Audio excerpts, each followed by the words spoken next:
All right, so we are live, everyone, and in 15 minutes, we're going to get the party started. But first, we're going to kick you off with a cool video to get you in the festive Canada Day mood. Here we go.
go.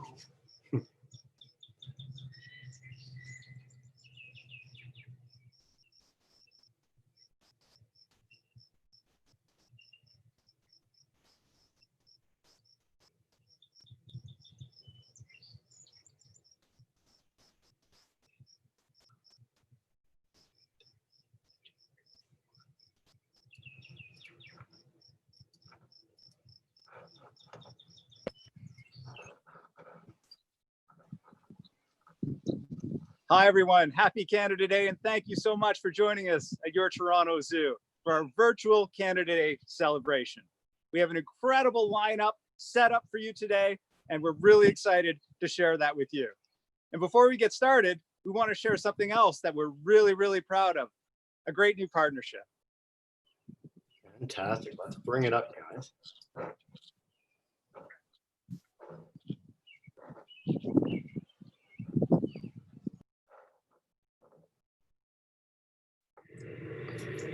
Hi, I'm Ann Babcock. I'm the president and CEO of Wood Green Community Services. Wood Green has a long history of working with newcomers in all aspects of their settlement journey. We help connect them to English language training, orientation to their new communities, helping them find housing, jobs, and we work with families and youth. I came to Canada at 2015, November. And this year at January, we became a Canadian citizenship. And we are so proud to be here in Canada, and we are so proud to be Canadian.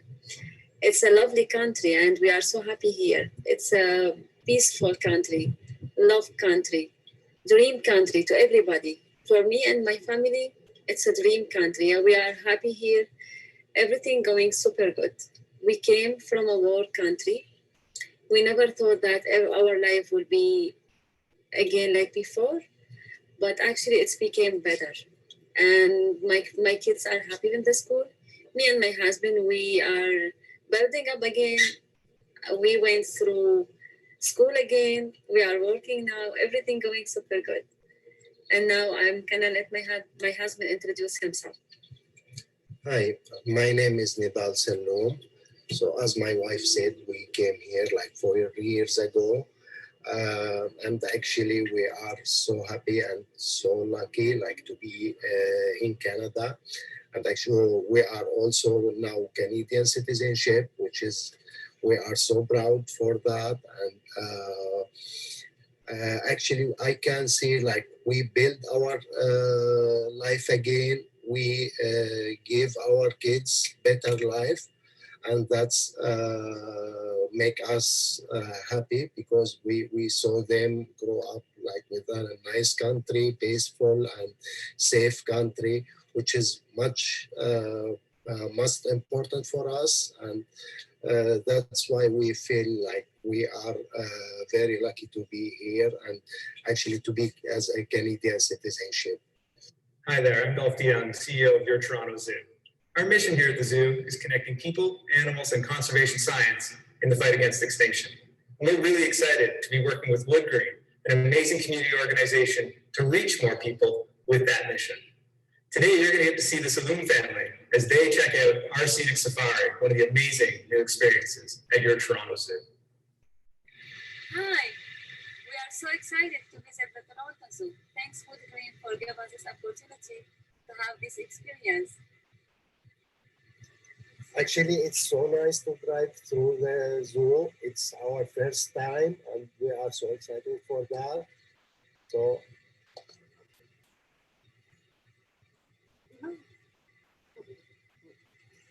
here we go.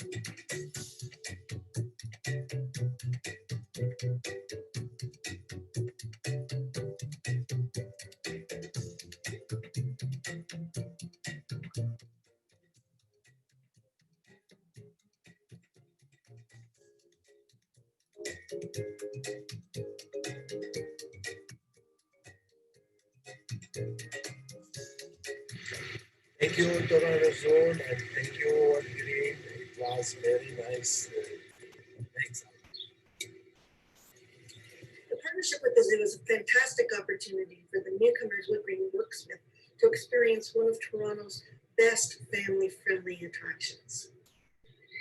Having the opportunity to go to experience attractions like the zoo for newcomers gives them the ability to orient themselves to the city, meet other families, understand how the culture works, and have a great day out with their family and friends.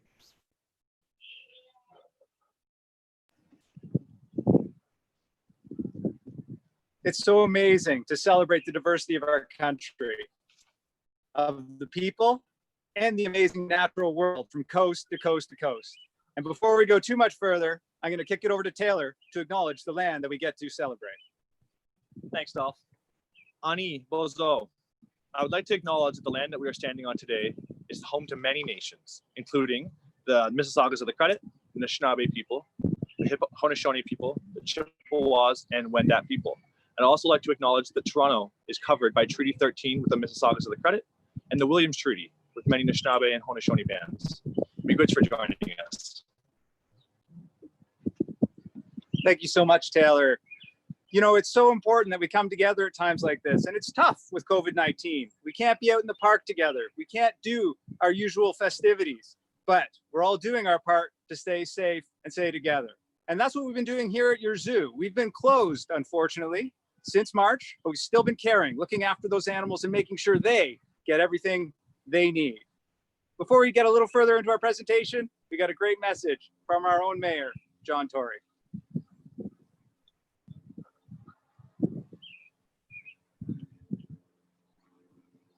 Hi, Mayor John Tory here, and I want to wish a very happy Canada Day to our friends at the Toronto Zoo and all of you to today's virtual Canada Day party. From the start of the COVID-19 pandemic, the Toronto Zoo went right to work, thinking of creative ways to provide much needed joy and happiness to residents across our city. You know how bleak some of those days were in the winter and spring. And they wanted to provide some joy while at the same time respecting public health advice. So at first, they took things online, making it possible for residents to enjoy the sights and the scenes of our Toronto Zoo from the comfort of their own homes. Next, they took a new approach to how people visit the zoo, creating a one-of-a-kind Scenic Safari drive-through experience. I had the pleasure of helping to open the Scenic Safari experience, and I have to say the joy and the excitement it brought to families across our city after such a long winter was a big help in lifting up the spirits of our city during challenging times. More recently, they once again opened their doors so that animal lovers across the city could connect in person with the wonderful wildlife at our Toronto Zoo, all the while continuing to respect public health measures. So as we celebrate Canada today, the Toronto Zoo continues to be there to build up our city and our country when we need it the most. I hope you all have fun celebrating the iconic animals that live at the Toronto Zoo, just as I know the Toronto Zoo has a lot of fun preparing for today's program for you and welcoming you each and every day. Enjoy the party, and once again, happy Canada Day to everyone.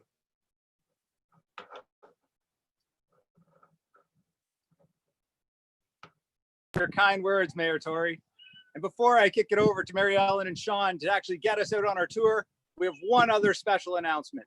Now, you didn't get a chance to visit our zoo because we were closed in April, but while you were gone, we had 8 wolf pups, Arctic wolf pups, born.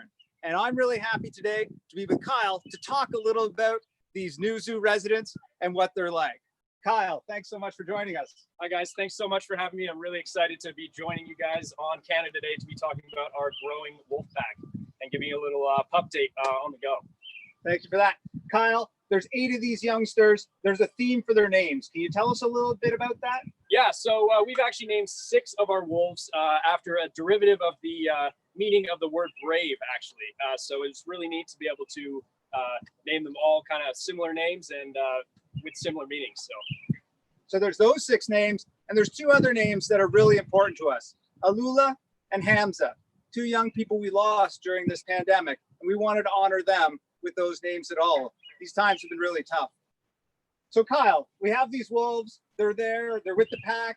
with last year's young with their parents. Tell us a little bit about the social dynamics and how they're all getting along. Yeah. So it's been a really unique year here at the Toronto Zoo for our wolves, because we've actually had last year's pups to kind of grow our pack. We generally only have one litter at a time. So the fact that we have two kind of year-old pups as well to be joining them this year has been really cool to actually see the kind of pack dynamic change as it goes, because wolves are really made up of a alpha male and an alpha female, and then everybody else is kind of a big family that helps raises the pups every year. So it's been really neat to actually see kind of the roles of last year's pups kind of change day to day as they really start to take an active role in kind of raising these new pups. So it's been really neat to be able to see that. So the folks watching at home, they've seen the pups coming out of the den for the first time. Tell us a little bit about their diet and how that's changed as they're growing older. Yeah, so kind of when they've been spending most of their time outside of the den at this point, most of the day, especially in the cool mornings and cool evenings. But really, one of the major shifts that we've been seeing over the last few weeks is a complete shift toward a meat diet, what we would actually be similar to what we were giving our adult wolves. So things like whole prey items, rabbits, and our specialty blended Toronto Zoo canine diet is predominantly what they're eating these days, and they're really enjoying it and growing super quickly. So it's really been neat to be able to see them grow up like that. So Kyle, you get to spend every day looking after these animals. Tell us a little bit about their personalities, what you're seeing in these early months. Yeah, so some of the biggest personality changes, as I've mentioned earlier, were actually from the litter we had last year. These guys are really taking on a lot of responsibility. There is 8 pups, which is a whole lot of pups for essentially really 2 adult parents. So they really needed last year, the 4 pups from last year, to kind of take an active role in parenting. So we've really been able to see them kind of bringing food to the pups and really taking an active role in kind of protecting them and everything like that. And of course our puppies are developing, and they really are. Their kind of personalities are changing week to week. We have a couple really bold puppies actually. We have one of our puppies. You'll see their names very soon. Actually, right now. Actually, Viola is one of the ones that you'll be able to tell right away who she is, because she is basically, we've kind of nicknamed her Imik's shadow, because she really has a thing for Imik, her father. She is on him all the time, following him around. I'm not sure how he feels about that, but that's one of the ones you'll really be able to tell their personality right away. She's actually probably our boldest puppy, so it's been really neat to kind of see them evolve day to day. So these animals from Canada's north, what are we going to see happen, from those initial nice, cuddly looking puppy pictures, which we know these are wild animals, they're not cuddly, but what are we going to see as far as they're changing colors and size over the next few months? The puppies, as you can see by the pictures and the video here, they actually really start at a kind of a sandy brown color, and that's actually to help them camouflage into the dirt that's going to be around their den. And kind of the mud around there. And as they get older, you'll see in our pups from last year, the 4 kind of teenagers, we call them, they've started to slowly transition to being completely white like their parents. So we're kind of seeing that slowly happen there as far as their color goes. So.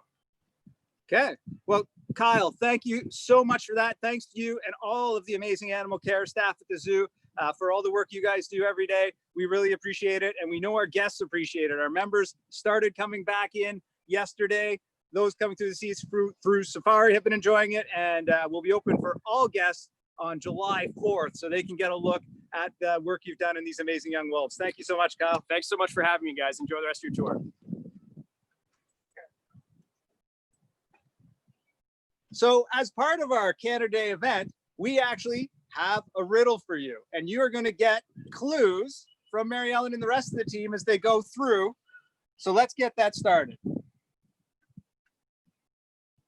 Across this land, you will see an amazing array of habitat diversity, creating homes for species who like it hot or cold.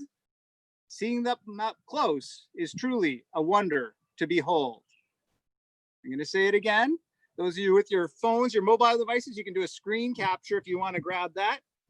Across this land, you will see an amazing array of habitat diversity, creating homes for species who like it hot or cold. Seeing them up close is truly a wonder to behold. So you're going to get clues as you go on safari with the team here. And those of you who are having an amazing Canada Day party at home, please add hashtag TZ Canada Day. And we'll be following on social media, and we look forward to seeing what you're up to at home. So with that, I'm going to kick it over to Mary Ellen, and they're going to get moving on your tour. Have a great Canada Day, everyone. Thanks so much, Dolph. Hi, everyone. I'm Marilyn, and I'm so excited to be taking you through our Canada Day party today. So we're going to get started right now and go and see some amazing species who call Canada their home. Before we go, though, I want to give you a little bit of a clue for that riddle you just got from Dolph.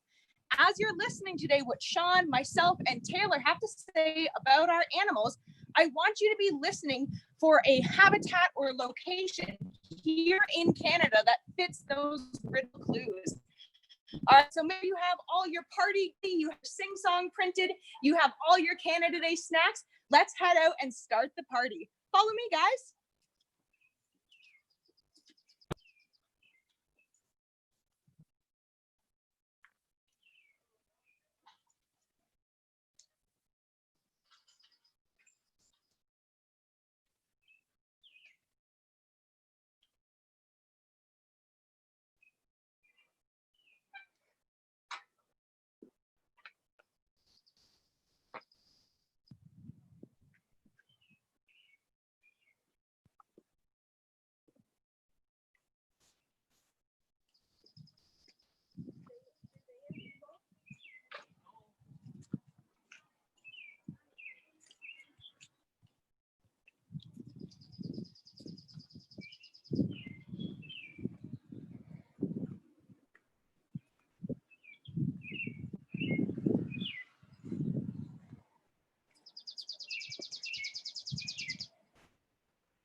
Fantastic. Thanks, Sean. We're going to turn it over to Mary Ellen, who's reached her destination on our little Canada Day party here. I'll introduce myself in just a little bit, but we'll turn it to Mary Ellen and find out maybe a little bit of a different creature than our otter we just got a chance to see. Mary Ellen, take us away.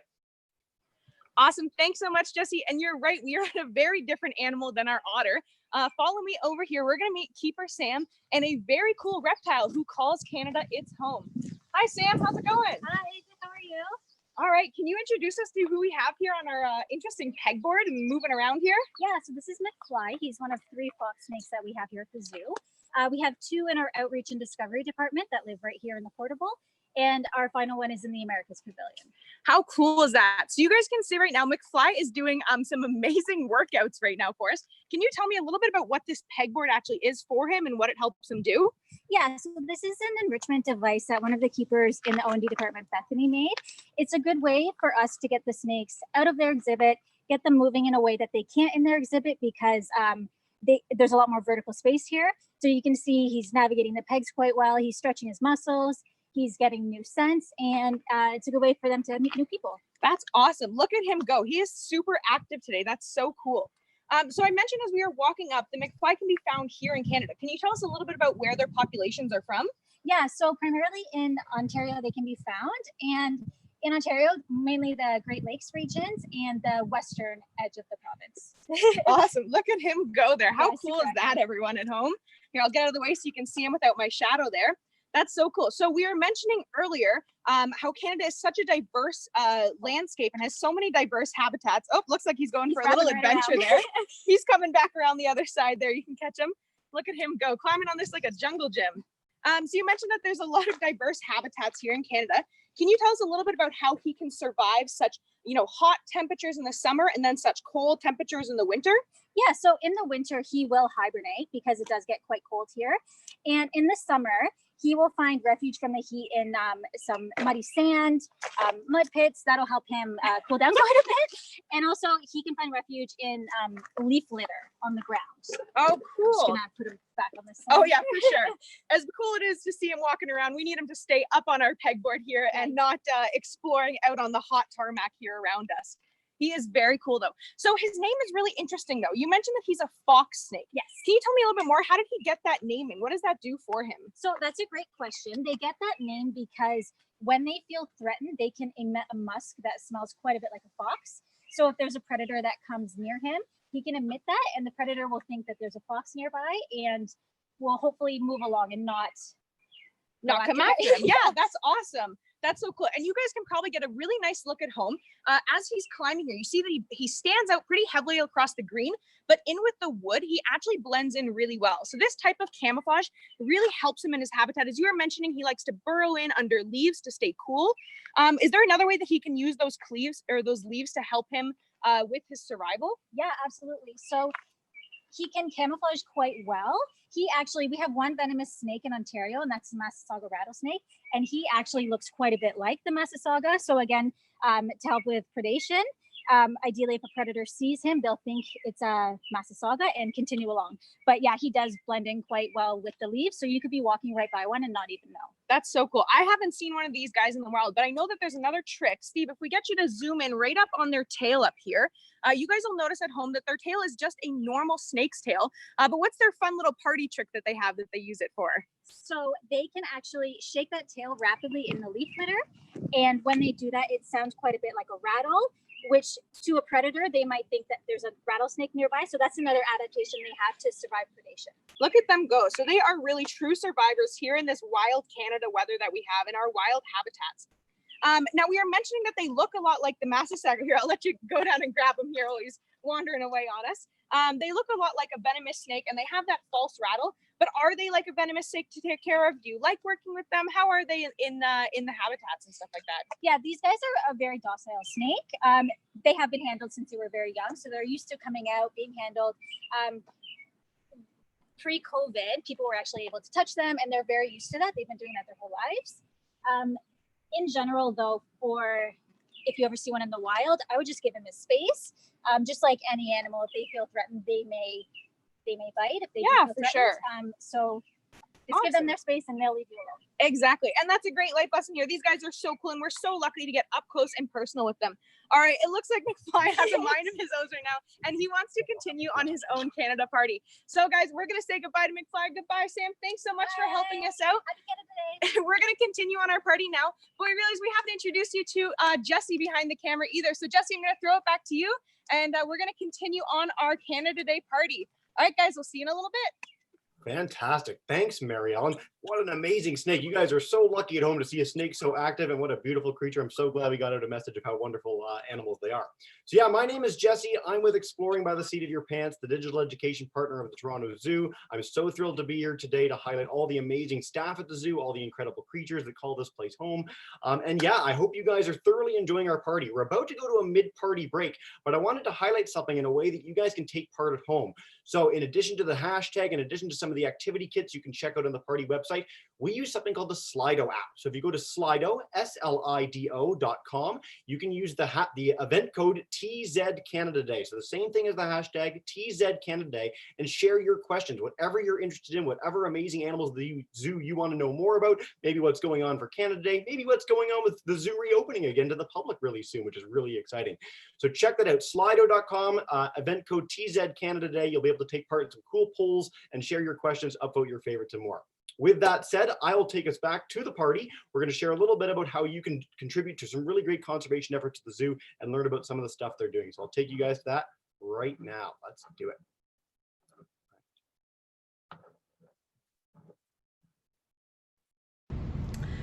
Hello and happy Canada Day from the Toronto Zoo Wildlife Conservancy. My name is Beth Gillespie and I'm the Executive Director of the Wildlife Conservancy. Our role here at the Toronto Zoo is to partner with the Toronto Zoo in the fight against extinction. We work every day to raise funds for the vital conservation programs that are being carried out by the Toronto Zoo. Programs that are increasing the number of endangered species in the wild. Species like the Blandings turtles and loggerhead shrike and black-footed ferret, Vancouver Island marmot. These are Canadian species that need our help, and we're pleased to be supporting the Toronto Zoo in the fight against their extinction. We're also helping other animals, the Maasai giraffe and the orangutans, who are facing a critical future in their home habitat.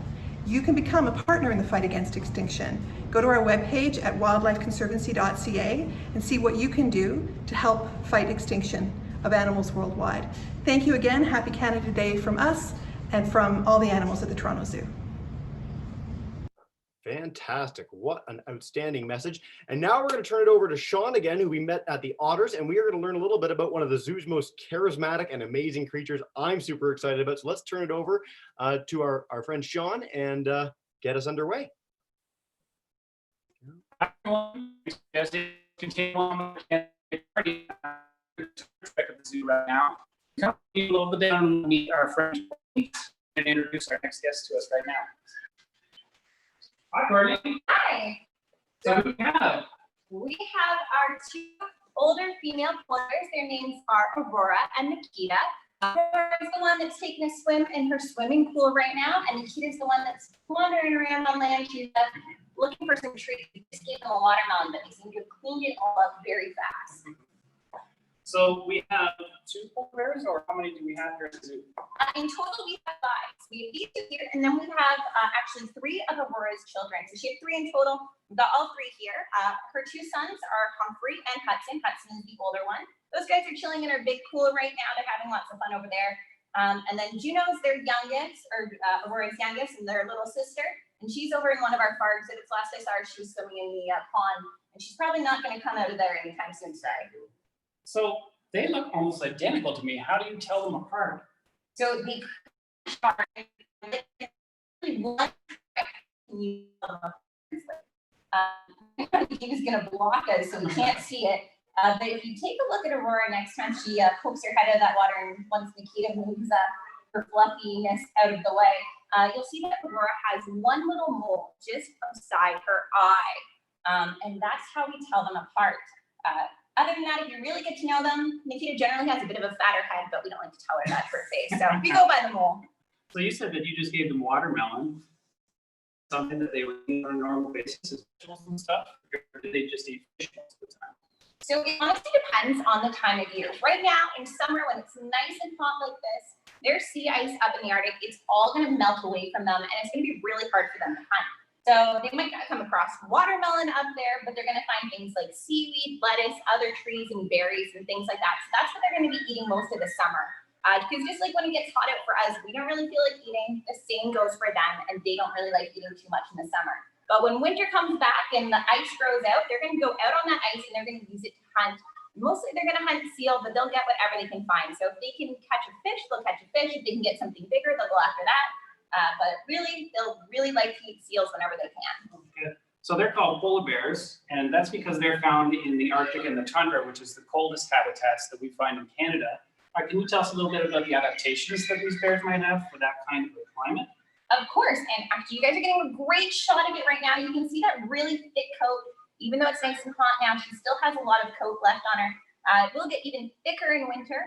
But you can see how it all looks all spiky and things like that. It's really thick. That's an outer layer. That layer is windproof and it's also waterproof. Oh, she's gonna have a nap right next to our window for us. And underneath that layer, she's got a nice fluffy layer, and it's really, really soft, and that's what traps in all the nice air. You can also see she looks really white. She's not actually white. She's actually, all that hair is clear.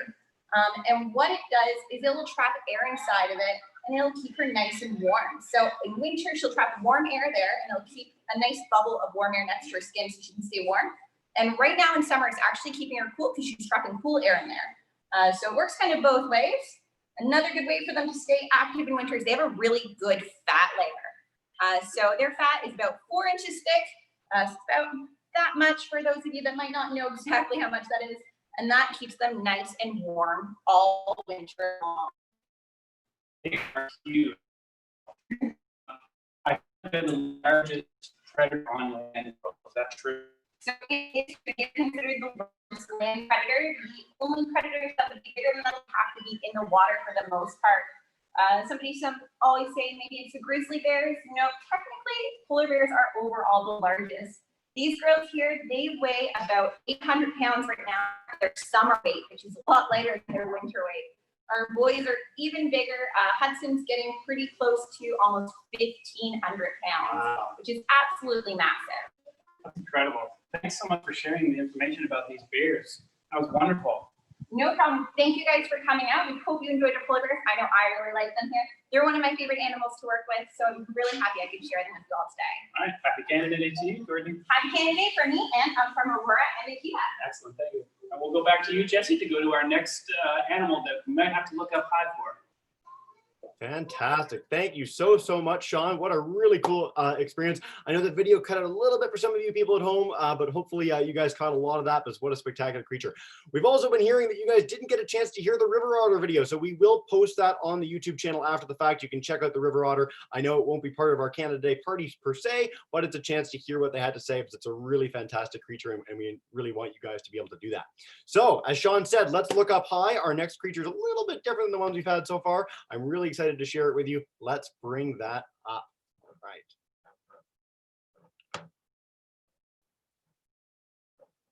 All right, thanks, Jesse. So everyone. Thanks, Sean.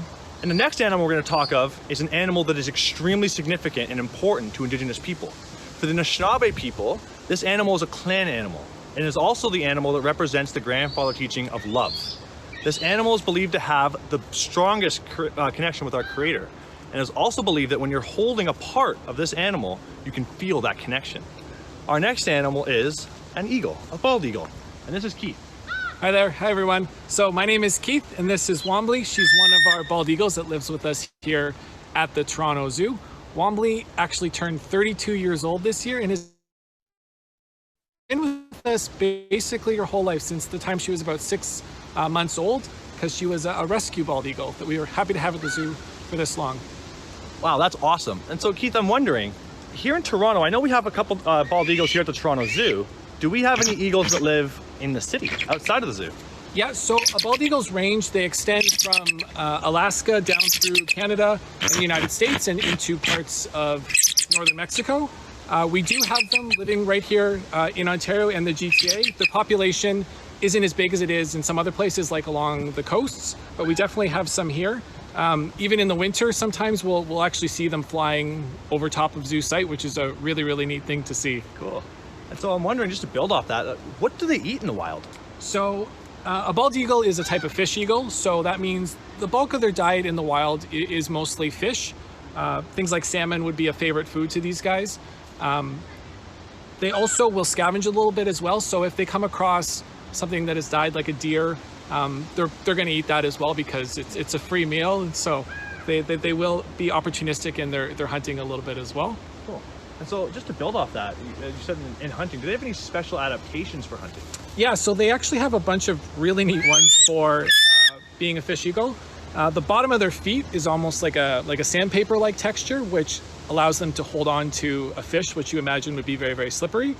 Yeah. They also have polarized vision, which is really, really interesting. So basically what that means is it allows them to essentially see a fish swimming underneath the water so that they are capable of catching their prey. Kind of like the sunglasses my father uses on the boat when he's Exactly, boating, right? Exactly the same technology, but it's built in naturally to their eyes. Wow, that's so fascinating. And so just to build off that, it sounds like they spend a lot of time around water and that's their habitat. I'm wondering, in a place like Canada, what would happen in the winter? Like, do they migrate? They will migrate south often, but you will find some, like I said, we do see them occasionally hang around here in the winter. So they're clearly finding places around here that they have access to food that aren't freezing over. So they will primarily stay around places where they can find their food, so water. So that's why they're a lot more common, like on the West Coast, like in British Columbia, because of the ocean, and there's some on the East Coast as well. But because of our Great Lakes here and how large they are, that's probably how they're hanging around here in the winter. Awesome. And so I got another question that I think's itching everyone's mind at home as well. Why bald eagle? Well, so what bald actually, what I've read used to mean was it was an old English word that essentially meant white. Oh. And so a bald eagle, they see they have that very stark kind of white head and they got the white tail. So I believe that's where the white, like a white-headed eagle essentially. So a bald eagle would be a white-headed eagle. They don't actually get this coloration until they're quite a bit older though. So as they mature, when they're born, they actually are completely brown. Yeah. And they look very, very similar to our other species of Canadian eagle called a golden eagle. So when they're born, like I said, they have brown feathers on their head and their tail. And as they mature, about 6, 7, 8 years type thing, they'll molt in these really, really striking white feathers, which give them their distinct appearance. Wow, that's so awesome. We've learned so much about eagles today. Thank you, Keith, and thank you, Wombly, for everything you've shared with us. So we're gonna continue on our parade now, and we're gonna go meet up with Mary Ellen, and we're gonna go find a really strong and powerful animal. So come on, everyone, let's go. Fantastic. Thank you so much, Taylor. Not every one of us gets the chance to be screamed at by a dinosaur, but the look on your face when that eagle that screamed at you was truly fantastic. My favorite part of Canada Day so far. So I'm gonna turn it back to Mary Ellen. As I said, we're gonna keep going with the parade. Thank you to everyone who's joining in on Slido, asking some great questions. Remember, you guys can do that. TZ Canada Day is the event code, and some great poll answers as well. So we really, really appreciate that. With that, let's turn it over to our strong animal. I wonder what that could be. A very Canadian friend of ours. Let's go check them out. We have made it to our next exhibit here. You might be able to tell by the creatures behind me right now, but I'm here with Kyle in our Canadian Domain section of the Toronto Zoo, and he's going to introduce us to our bison. Take it away, Kyle. Hi everybody, my name's Kyle, and I'm one of the many bison keeper here at the Toronto Zoo. Behind us is our 18 female wood bison. These guys are a subspecies of American bison that are predominantly found in a lot of northern and central areas of Canada, as well as the plains bison that are found more in the kind of prairie environments. Yeah, these are our 18 female bison. How cool. So you guys can probably see that these are some really large creatures standing around us right now. They're just getting a bit of their afternoon snack as they're eating some hay, and we have some browse down for them. But you might be able to notice, we're gonna get some close-up of them here. They're also quite furry. So Kyle, can you go a little bit more in depth about what makes them so good at living in this wild Canadian weather we have here? Yeah, so one of the main things that makes them so adaptable and so fit for our Canadian environment is actually their size, as well as their fur and a couple other different factors. But really their size makes them a very, very effective grazing animal. They don't really have a lot of natural predators. Really the main one is kind of wolves, but those are mainly for their calves. So really their size, as you can see, they're really, really large. And these are the females, so the males can get significantly larger. So that's really one of their best strategies for kind of braving the Canadian wilderness. Their fur is really, really thick, and you can kind of see on some of them that they're kind of losing this kind of thick mat. It's almost like a carpet when it comes off. That really keeps them insulated in the cold weather. So. Yeah, for sure. So if you guys want to see here, I've just picked some up off the ground. And actually in the exhibits as well, when you come back to the zoo next time and are able to visit the Canadian domain, you should look in our large mammals and even just our large animals like our rhinos and things like that. You might notice some large kind of spiky looking objects in their exhibit, and those are actually brushes from like sweepers or like car washes, and they're industrial size, and that helps our animals to groom themselves. So this fur doesn't come off all by itself like this. They do have to rub up against things for it. So just like if you're at home and you're brushing your cat or dog, in the summertime, they're gonna lose a lot more of their hair or fur as well. All right, so if we're looking out at them as well, you'll notice that there's a lot of hay on the ground. I know that there's a couple other ways that they can get into some of their vegetation. You know, in the wintertime here in Canada, we do get quite a bit of snow. So these guys are also pretty used to pawing at the ground in order to pick up any lost vegetation that they might need to get along the way. So Kyle, you've been working here in the Canadian domain for a little while. What's it like to work with these big creatures? It's fantastic. Yeah, these guys, like a lot of their kind of cow relatives, they really get sort of a bad rep as far as their intelligence, but bison are very, very intelligent and actually very, very playful. Whenever we put anything new in their exhibit at all, they really, really like to explore it, and they'll all kind of prance around it and really kind of figure out what it is. So they are really intelligent, they're really, really curious, and they all kind of have their own personalities and different quirks. So they are a joy to work with. So. Awesome. Well, thank you so much, Kyle. Thank you to our bison. We're going to head on out for the rest of our Canada Day party. We're going to throw it back to you for a second, Jesse. And guys, I think we have a little surprise coming up. We've seen from a lot of Canada animals, which is so cool. But let's hear from the rest of the Toronto Zoo as well, and the rest of our animals and keepers. So back to you, Jesse. We'll see you in a little bit. Bye, guys. Fantastic. How cool was that? Well, before we go explore some of the other animals around the zoo that might not be Canadian but are super, super cool, I just want to say on Slido, we still have the riddle unanswered. So all of you have been submitting all sorts of great answers. The best answer so far is now, wouldn't you like to know, which is not the answer, but it's really funny.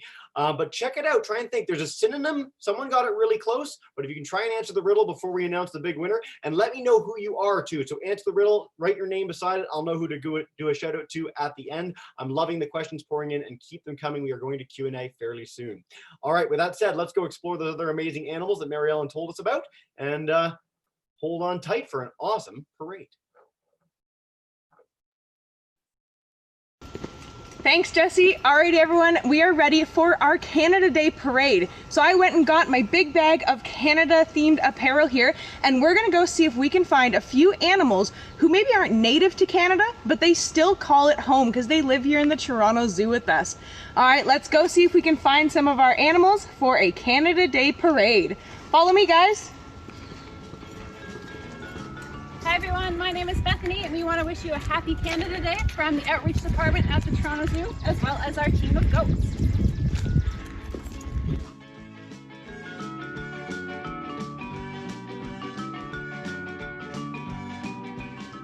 My name is Ryan, and these are the caribou, and we want to wish you a happy Canada Day from the Tundra Trek here at the Toronto Zoo. Hey guys, my name is Mandy. I'm one of the zookeepers here at the Toronto Zoo, and this is Jack Black, a black rattlesnake. And my name is Steph, and I'm also a keeper here in the Americas Pavilion, and this is Chuckwalla Norris. And we wanted to wish you a happy Canada Day from the Americas Pavilion.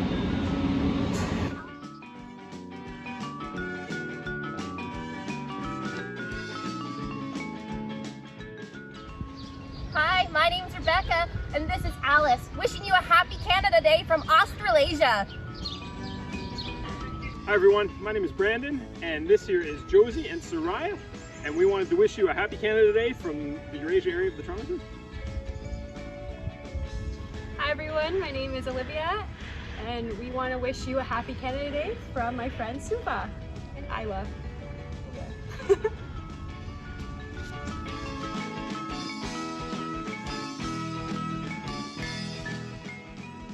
Canada Day from Horticulture from the Toronto Zoo. Hi everyone, my name is Julie.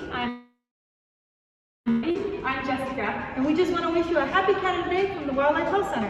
Hi everyone, my name is Mike. This is Tristan and Maurice from the Safety and Security Team. We want to wish you a happy Canada Day. Woo! Hi everyone, my name is Siga. I'm Sarah. I'm Mimi. I'm Jim. And we want to wish you a happy Canada Day for nutrition. Woo!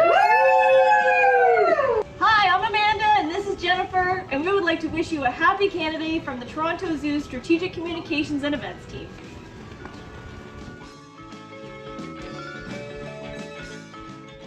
My name is Sue, and this is the gorilla exhibit outside, and we want to wish you a happy Canada Day from our African Rainforest Pavilion. Yay! Hi everyone, my name is Juliana and these are the meerkats, and we want to wish you a happy Canada Day from the Africa Pavilion in the Toronto Zoo.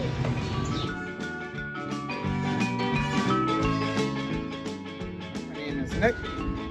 These are our ostriches, and we all want to wish you a happy Canada Day here at African Savannah at the Toronto Zoo.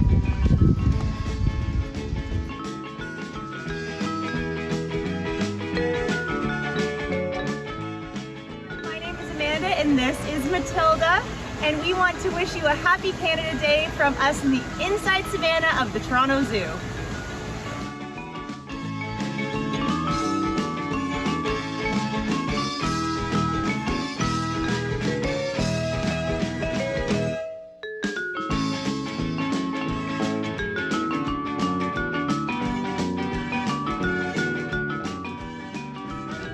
And this is Jamie, and we want to wish you a happy Canada Day from the nurses at the Toronto Zoo.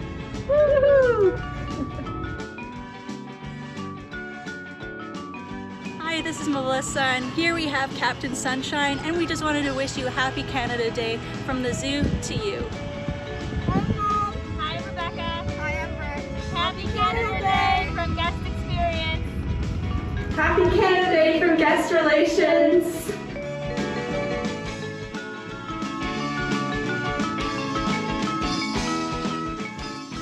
Everybody, my name's Liam and this is Poopy, and we want to wish you a happy Canada Day here from the Indo-Malaya Pavilion of the Toronto Zoo.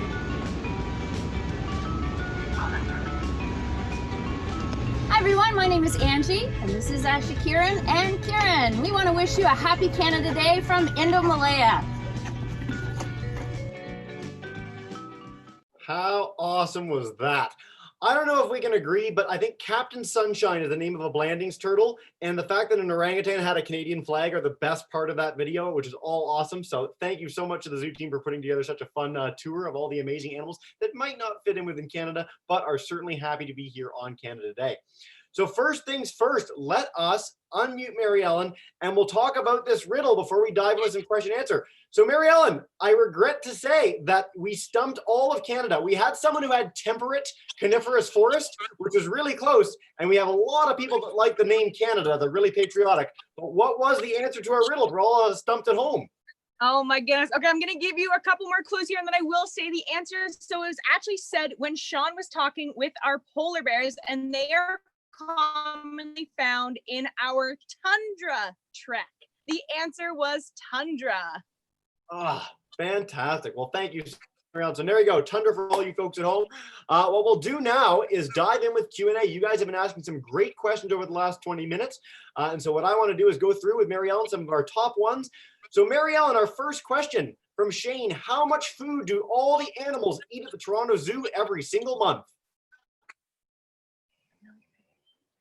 That is a really good question. So I don't know if I can say an exact poundage of how much food they get. I'd have to do a lot of quick math here. That might take me the rest of the day, but I can tell you that there's over 5,000 animals here at the Toronto Zoo, and all of them need to eat on a regular basis. So some animals, like our woodchucks here, they're going to eat multiple times each day.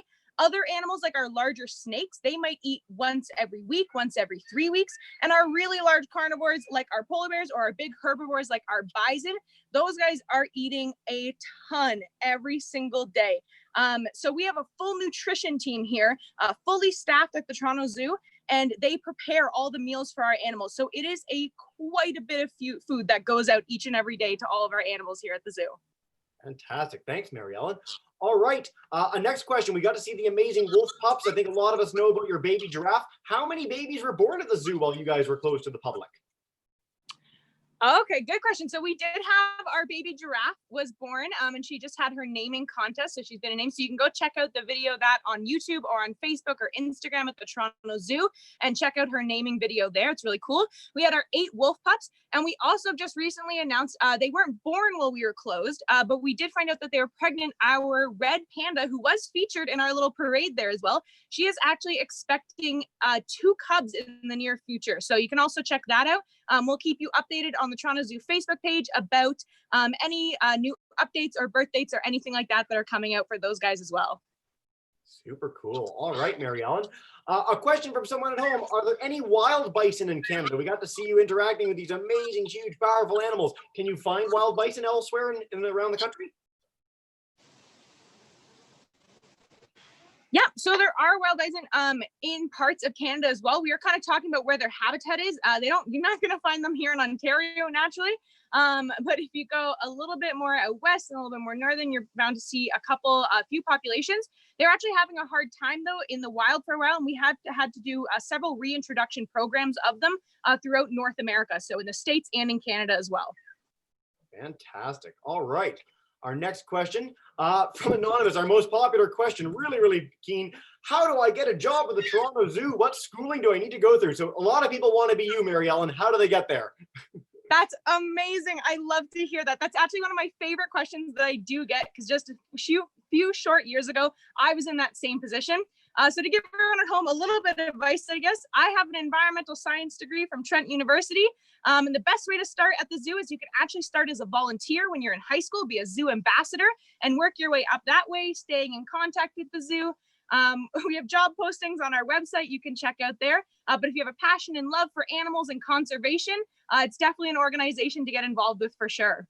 Fantastic. Thanks, Mary Ellen. All right. A question that we got in our May virtual campout programs as well, and one of the most popular ones I know, as you guys have been open over the last few months or doing things over the last few months, do the animals miss people? Have the animals been different? People have come to? Yeah, for sure. So we actually are right now back open again to the public and through drive-through. Right now, it's currently just members, but as of July 4th, like Dolph said at the beginning, we're going to be open for the general public as well. So you can purchase tickets online and come and see our animals. As for the Have They Missed You, if you go back onto the Explore by the Seat of Your Pants YouTube page, we've done several videos with Jesse in the past couple weeks, and we've showcased some of our animals, and we do talk about it. Animals like our otters and our hyenas, they have really missed seeing the public. They love interacting with you. When the kids run back and forth and kind of play tag with the animals at the front of their exhibits, they absolutely love that.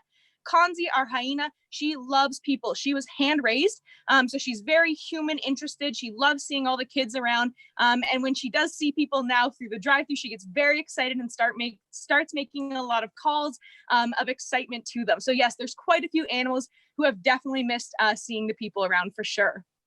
Yeah, fantastic, Mary Ellen. All right, these are great questions, guys. Keep them coming in. Upvote your favorites if there's any that you see that you really love. But we've got a bunch of questions around several themes. And so a lot of people were really enamored with McFly the fox snake. And so they want to know what the fox snake eats and what eats him. So is there anything that eats our fox snakes, and what do they eat when they're out in the wild? We say hi to our woodchuck friend. Yeah, we got some very active woodchucks here behind us as well. They're having a great time roaming around. They just got a little afternoon snack as well. So in terms of snakes, depending on their size, so when they're smaller, they're going to eat smaller items. Here at the Toronto Zoo, though, most of our snakes, they're eating like pinkies, so baby mice, and then they get fed larger mice as they get bigger, or rats. And some of our really large snakes, like we have a reticulated python in our Indo-Malaya pavilion. Her name is Fifi. She is really big. She's about 10 feet big. She's getting bigger things like rabbits. So large pieces of meat that they're getting to eat, and they get those every week or so, depending on their size and the time of year. It takes them to digest their meal a little bit longer. In terms of what eats snakes out there, when they're babies and really small, especially like our fox snake, we learned even though he looks like a venomous snake, He is not venomous himself, and he does not have a rattle, so he uses camouflage to blend in. When he's tiny, other small mammals like foxes or things like that could get at him and eat him. And when they're bigger, they really do have to worry about large predatory birds. But that's where that camouflage really comes into play. And we learned with McFly, he can release a scent that makes him smell like a fox. And a fox can be kind of scary to some other mammals out there. And so they won't go near him if they think a fox is around. They're going to go run and hide instead. Super cool. Thanks, Mary-Ellen.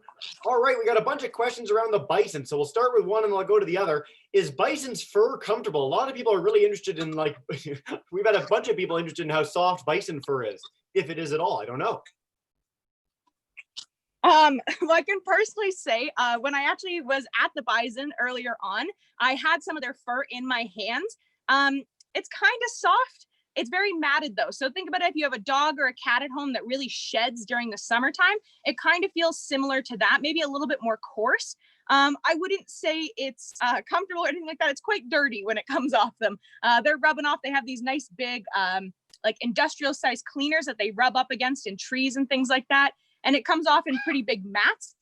I'm sure though there's lots of places out there in the world who use alpaca fur and stuff like that. You could probably weave it into a very cozy sweater if you collected enough of it though. Next Canada Day. We'll wear that instead. Awesome. Mary-Ellen, our other question about bison, and people have this about caribou too. People love to know about horns. So do all the bison have the horns, females, males too, or just males, or how does it work? Yeah, for sure. So for the bison, the females and the males both have them. For the caribou, we've actually learned in previous videos that we've done with you, Jesse, on the Explore by the Seat of Your Pants YouTube channel, caribou will lose their antlers at different times of the year.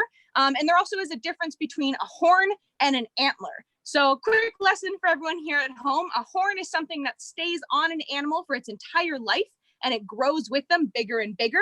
An antler is something that falls off seasonally. So we like to think about it that a horn is usually one point sticking off of their head or off of their nose, if you think like a rhino. And then an antler usually is like a high five sticking out of their head. So they fall off more seasonally. So our caribou, they will grow them in and then they fall off at different times for the females and for the males as well. Fantastic. All right, Jack, he's 7 years old and he wants to know, do you have names for all the animals? Because some of these names are just incredible. Does everyone have a name at the zoo? I 100% agree with you, Jack. The names here are super, super fun. Like Jesse was saying, Captain Sunshine, amazing name. We have a few different ways that we name them. So like the wolf pups got named after specific people. The giraffe had a naming contest. Pretty much every single animal in the zoo has a name. I think the only ones that may not have them, I don't believe the bison are all fully named. So if you guys want at home, you can look through the bison video that we played and pick out your favorites there and name them and then try and find them when you come back to the Toronto Zoo and see if you can pick them out in their habitat. But for the rest of them, they are named. And believe it or not, I actually know all of those names off by heart. So there's quite a few of them. See, if you go and do the education background that Mary-Ellen was talking about, you can memorize all those incredible names. How cool is that? And take part in some really cool Canada Day programs. All right, Juliet and Genevieve, they've been involved in every single one of the digital programs at the zoo over the last like 5 months. It's been incredible. So they want to know how old polar bears are when they leave their mother. Okay, yeah, for sure. So for bears leaving their moms, they want to make sure that they're able to kind of actually live on their own. So for us here at the zoo, Juno, who you guys might have seen in the video, who you might have seen when you come to the Toronto Zoo, she actually left her mom a little bit earlier. She had to be hand raised. But usually we do like to keep them together for at least a couple months so that the mom can teach that baby basically how to be a polar bear. So in the wild, that baby would have to be protected throughout the coldest part of the year. In their den, they would stay nice and warm in there with mom. She would give them some food. They'd grow nice and big. And then when they... Oh, we've cut out for a second. We'll get Mary-Ellen back in just a second. She's in a dead zone, I guess, for a quarter second. But I've been loving these questions, guys. And what we're going to try and do is all the questions that you submit that we don't get a chance to answer live on screen, we're going to try and come and answer those on Slido on after the fact. So I'll be tuning in on that and checking that out. And yeah, I hope you guys have really, really enjoyed this so far. Some great feedback, great poll answers, guys. We really appreciate all that. Let's see if we can get Mary-Ellen back in just a second. just cut out for a second here.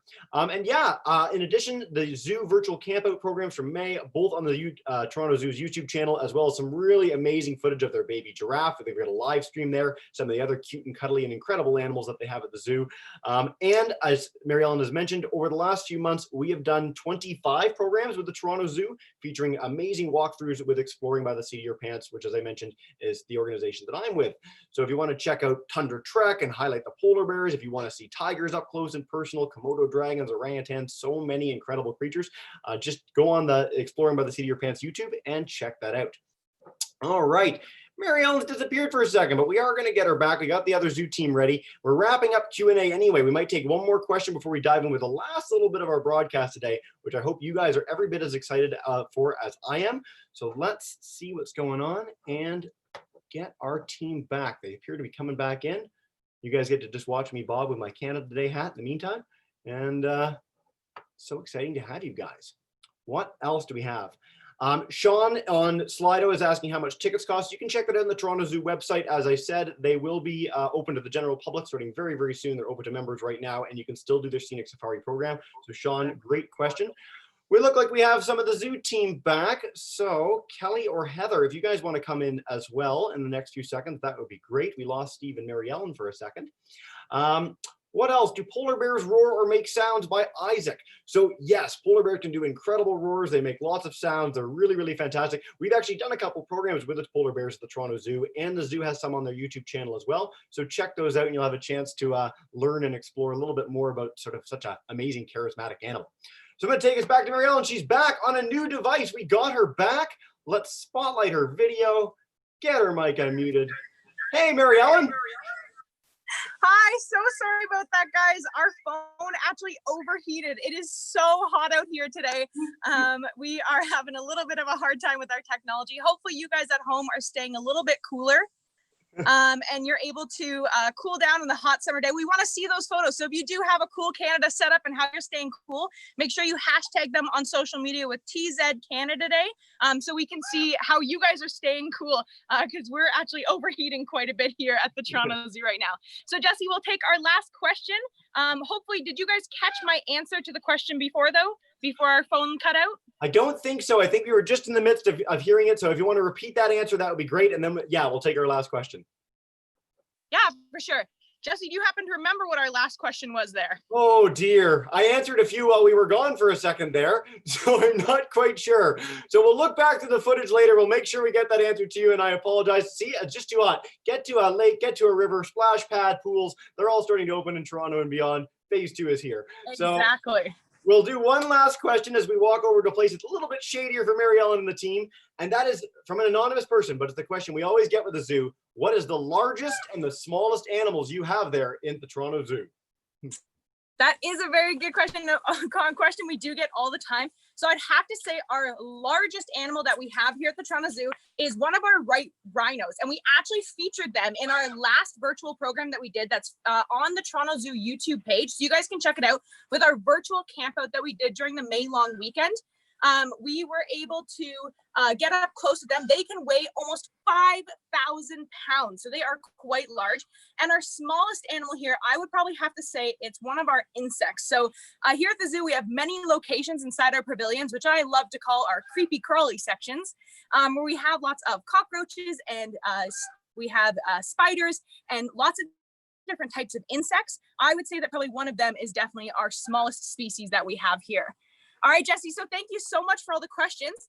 To finish out our Canada Day party, we're actually going to have a little bit of a sing-song segment here. So make sure you at home have your lyrics printed off. I'm joined here with Taylor and Melissa and Sean and Heather, a few familiar faces.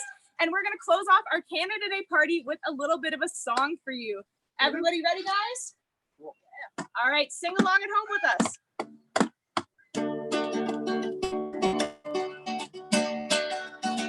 Here at the zoo, where the animals grow, this is their home. We love to go, and if we do, the keepers will stay. Have you ever seen a Komodo dragon pulling a station wagon?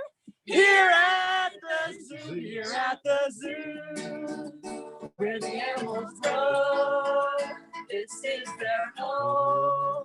We love to go, and if we do, the keepers will say. Have you ever seen a moose best friends with a goose? Here at the zoo, here at the zoo, where the animals grow. This is their home. We love to go, and if we do, the keepers will say. Have you ever seen a gorilla drink a French vanilla? Here at the zoo, here at the zoo, where the animals grow. This is their home. We love to go, and if we do, the keepers will say. You at home. Here at the zoo, here at the zoo, where the animals grow.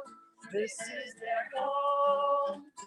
We love to go, and if we do, the keepers will say. We really miss you, so visit us soon. Here at the zoo. Oh, woo! Good job, guys. Woo! So we're going to slow things down a little bit, everyone. You're going to come in and get a little close and comfy with us. And so, Melissa, you're gonna time us in. So let's go for it. All right. I want to linger a little longer here with you. It's such a perfect night. It doesn't seem quite right that it should be my last with you. When comes September, I will remember these lovely 2 days out with you. And as the years go by, I'll think of you and sigh. This is good day, but not goodbye. I want to linger a little longer here with you. When as the years go by, I'll think of you and sigh. This is good day, but not goodbye. Thank you for joining us, everyone. Happy Canada Day.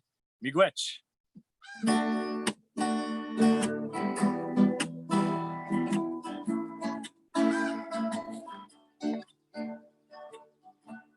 Hi, everyone.